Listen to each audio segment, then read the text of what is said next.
Hey everyone, welcome to Forget, the weekly live stream and podcast where we do open source. We talk about open source, and really the intention is to show you how to be better at doing open source work, contributing, opening PRs, maintaining your own repos, and debugging code.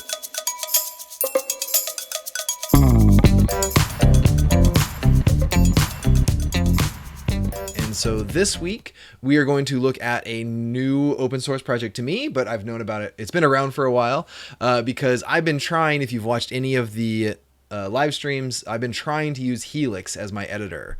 And let me switch over here. There we go. I've been trying to use Helix as my editor, as a terminal-based editor for a little while, and it's too much work for me. I have too much muscle memory with Vim and NeoVim and VI that we're not going to go down that route anymore. I've done VS Code for a couple years now, and it's just not my thing. It's not really where I feel comfortable, and so that's not what we're going to do anymore either. I'm going back to my roots of using Vim. This week, I'm going to start with LazyVim. I have a lot of cruft in my Vim config that I've used for maybe a decade or more. And I don't even know where to start or what's modern for a NeoVim configuration. So I'm just going to start with something like LazyVim, which gives me a lot of functionality and speed right out of the box. So that's what we're going to get started with. We're going to blow away my old Vim config and start with LazyVim. And I'm also live streaming this one on TikTok. Thanks everyone for joining there.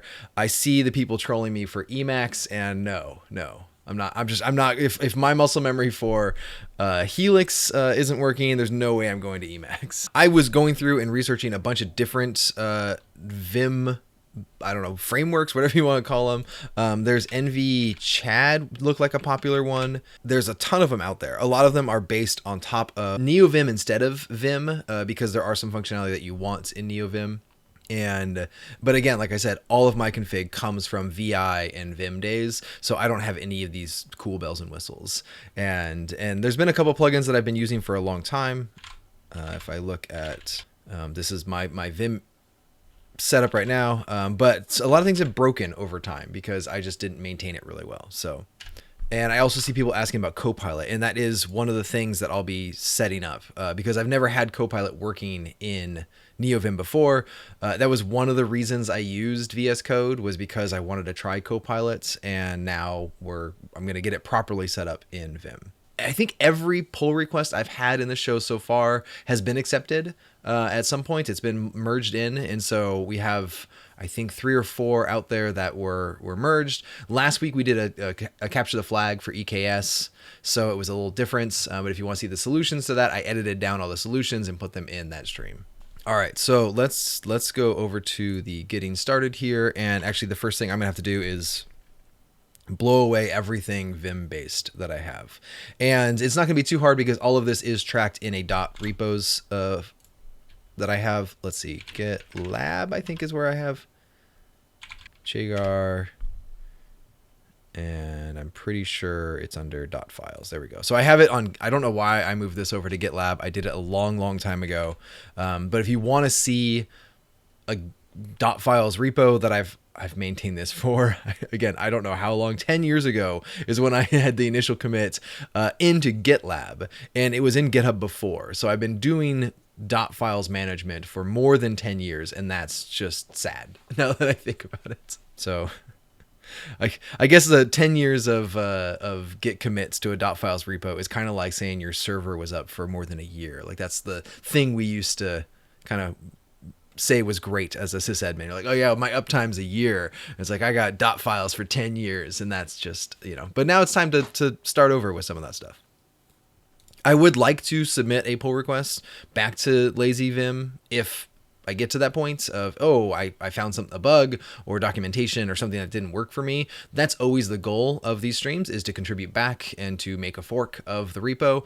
But also contributing this back into my personal repo is valuable. That's something that we have to maintain over time. We'll see if that's actually the case. All right. It's make it no longer a Git repo, and then start.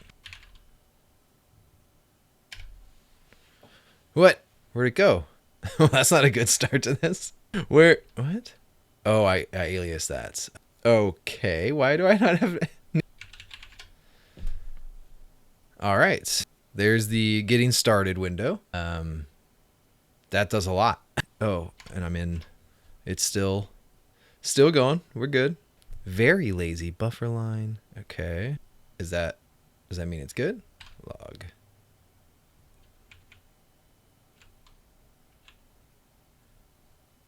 I don't know what any of that means. There was a check. There's the check. Total 51 plugins. Not loaded. I have some, and I saw that there's like a lazy loading for the language server, which is again something that I used with VS Code, but I never used a language server with Vim. So we'll see how this goes. All right. And I did use VS Code. I tried using VS Code for the last 3 years, basically. When I switched my job over to Amazon, I was like, I'm going to get off this terminal thing. I don't need to be on a terminal anymore. And you know what? Like it wasn't really for me. There was too much mouse involvement. I tried the Vim plugin. It wasn't good enough. It wasn't the thing I was looking for. I want to set up Copilot. Let's just start there because I know I want to do that. You can enable the extra. Do I need extra? Enable the extra. I don't know what the extra is. So optimal, lazy and Vim, which is here. How do I get to that window? Okay. How do I toggle that? Whoa, I did something wrong. Okay, wait. Let's go back. Plugins. Of course we need a color scheme. Plugins, color scheme, Lua. And this is going to set, there's Tokyo Night. There was a color? No. Space. UI? Man, this is a lot of stuff to parse. Split window. How do I change LazyVim color scheme? There's a way to... No, that's where I am. I want to switch to one. It's not under UI. Toggle word wrap. Toggle spelling. Toggle auto pairs. Is it under Windows? No. Yeah, see, this is gonna be another learning curve. I don't know that this is easier or worse than Helix,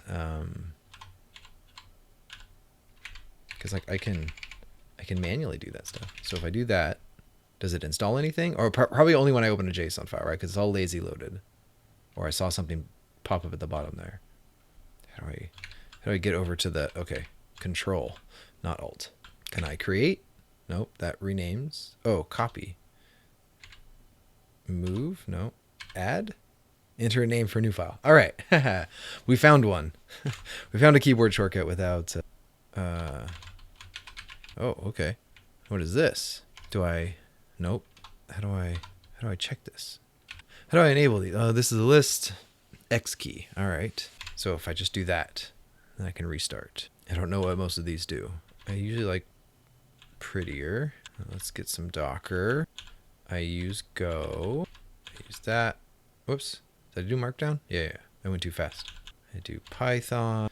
I don't do Ruby anymore. I do some Tailwind. I haven't written Terraform for a while, so I'm gonna leave that one off for right now. A VS Code? What? I don't even know what that means. So we're gonna escape. Nope. Can't escape. Quit all. There we go. Oh, there it goes. Now it installed. Whoa. First copy your one time. Oh, okay. Now I see. Here's my setup. Where's my... I'll do this off screen. Device. Activate. No one better stole that. Aha. Authenticated. So we got something going. So, oh no. What's it downloading now? That was one of the things I didn't like about VS Code is there's a lot of pop-ups and distractions. I don't know that this is going to be better. Wow. I'm assuming this is like the first time setup stuff, obviously. Can I? Oh, mouse works. Nice. Oh, that's nice. I like that. Oh, dotfiles. Let's see what I have in my vimrc. So I was using Vundle to manage plugins. It wasn't amazing, but it worked. So I don't know. Do I need this stuff? This is where I have questions. Around LazyVim, is this, if I just copy and paste this in, where does this go? Okay, so this is my defaults, but this config is definitely different than what I get from a standard Vim config. But I'm wondering how many of these defaults are already there that I don't need to make a configuration for. I remember I did this. This was probably one of my first commits for the longest time. where I forced myself to learn the JKLM by disabling arrow keys, which was really, really difficult because I typed a Dvorak keyboard layouts. So JKLM are not on the home row. They're not even like the same hand. And so it was annoying, but after, I don't know, years of doing it, I managed to do it for myself. And so I had pane resizing to control, plus and minus, or JKLM.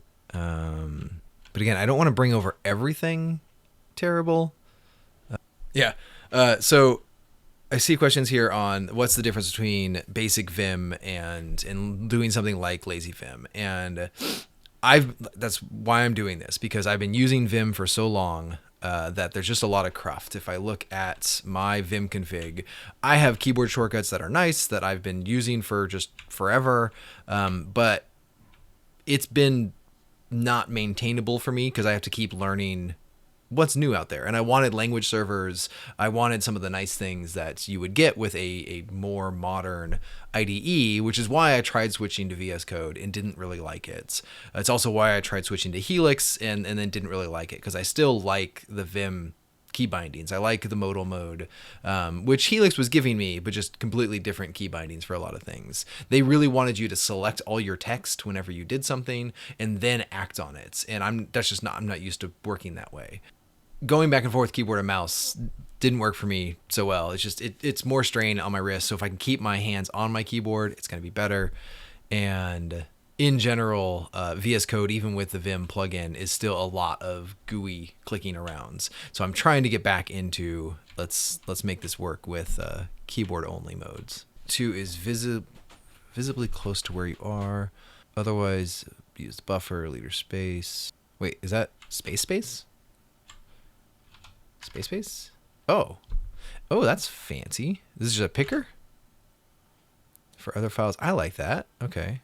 Where am I? Oh, I'm in my, so if I do vimrc, does I get it? It does. Oh, that's nice. Oh, and that's not even, okay. So if I do space, Kate's, does it find my, yep. So it's like a fuzzy match searching underneath. That's cool. I mean, maybe I should just try to invest some time in learning these defaults too. This is a lot to take in. Go to the, okay, so mode and T. Normal, and what's the T mode? There's insert, there's visual, and there's normal. What's T? I don't know what T mode is. Go to left window. Yeah, so that's J. So, and these are all control, not alt. I usually have those if I look at mine.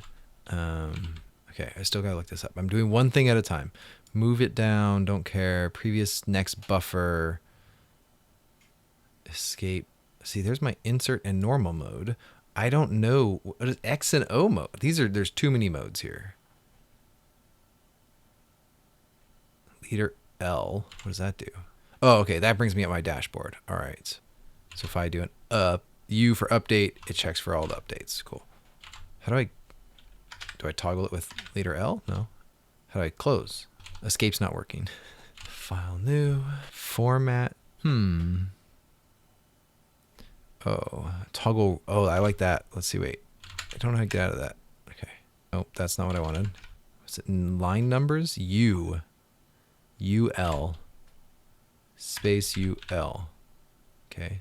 Oops. That didn't do it. Space UL. Space U. Capital L. Okay. So there's my line. There's relative line numbers. All right. Terminal in the root directory. Again, I don't open terminals from within my IDE because I have tmux, which is weird to me that, like, if you're using a terminal editor, why do you want to also open a terminal in the terminal editor? Like, you're in a terminal.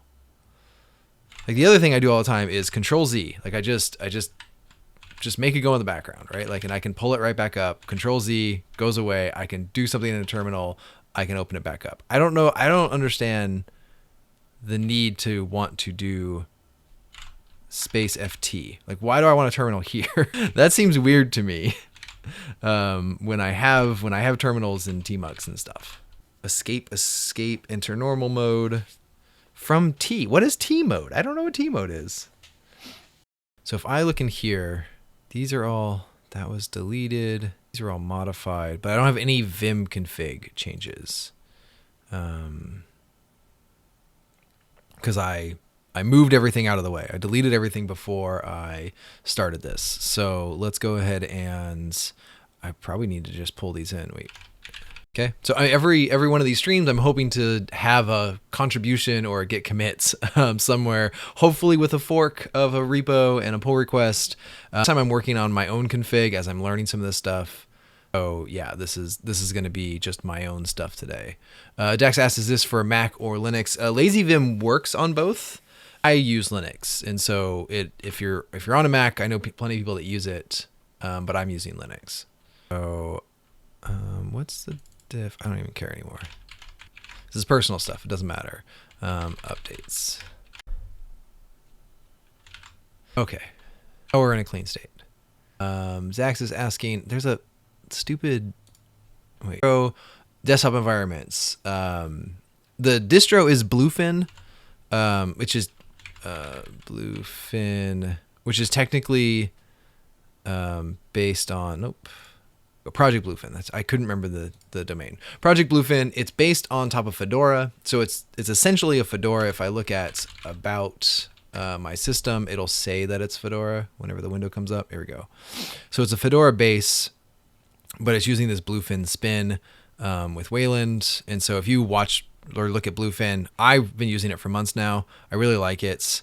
Been involved with it enough that I've been contributing. They put my like intro to bluefin on the homepage. So I have a video on it on YouTube if you want to go check it out. It is really they actually included this by default. This terminal is called Blackbox, which was a newish terminal. A Linux terminal as far as I know. How minimalistic it was. It's just a window, and if you don't have tabs, I don't use tabs inside of a terminal emulator, so I just turn that off, and like everything is just terminal. And I have tmux for any tabbing that I typically want. So I don't use the features of the terminal itself. I use the features in the terminal emulator. I don't know. tmux is a terminal emulator. It's confusing. But Blackbox is great. I've been using this one for years. It's had some. All you see is that, oh, wow, no, that definitely froze. Okay. Yeah. I'm moving, but the screen is not. When I locked my screen, I bet that freaked out. How do I get OBS to redo this? Wait, let's see. Oh, they're letting me know. I believe it was Control P. That's what I get that error. We and Vim. And then it goes away, and I don't know how to get back to it. But I get this system prompt, but it's not actually there. Like, it's on my screen, it's drawing. I check. Where's the check? Let's see. Something's happening here where ollama's up is not working. If I open, okay. Ollama. I don't know what Lua, why is this loading workspace every time? I don't know what that means. On this, nope. Error executing. We and Vim is not working. It goes away. How do I, can I toggle my, is it under Windows? Buffer? This would be.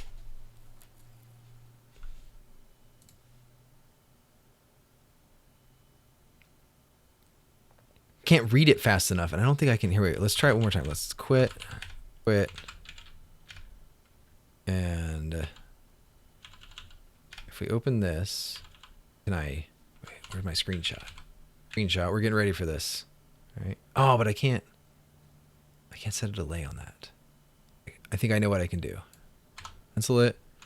Screenshot. Go. Yes, we got it. This is how we have to, let's get a new file from clipboard. There we go. There's our error message. Woohoo! It's something with new in Vim. So let's find that. This one. UI component library for NeoVim. Installs it. I don't know. I mean, maybe it's not installed. Local share and Vim lazy. share nvim lazy nui. Looks like it's there. There. So I don't know how this is supposed to work. These key map function require ollama. So this is just executing just raw ollama queries. So it's not actually integrated, right? What's the copilot's integration? How long have I been streaming? I've been streaming for an hour and a half trying to get this Vim setup working. Well, I made it this far. I'm going to have to go through these key maps and just try them as I go to figure out what's going on. And I got to look at this stuff and just read for a little while and try to do something and just go back and forth between the configuration, the documentation, and what I'm trying to do. Didn't get as far as I would have hoped today. I don't have a fully working IDE setup. Something I'm gonna have to keep playing with. I'm gonna have to keep trying it and figure out what plugins I want, what config I need to bring over for keyboard shortcuts and just muscle memory to make sure that I can still be somewhat productive. Did commit a few lines of config, mostly old config. I need to move this config into my dotfiles so I can commit this as well and make sure I can use it on other machines. But overall, it's a good start. It's probably still better than what I had with a straight Vim configuration. Yeah, so thanks everyone for joining, and we'll see you again later.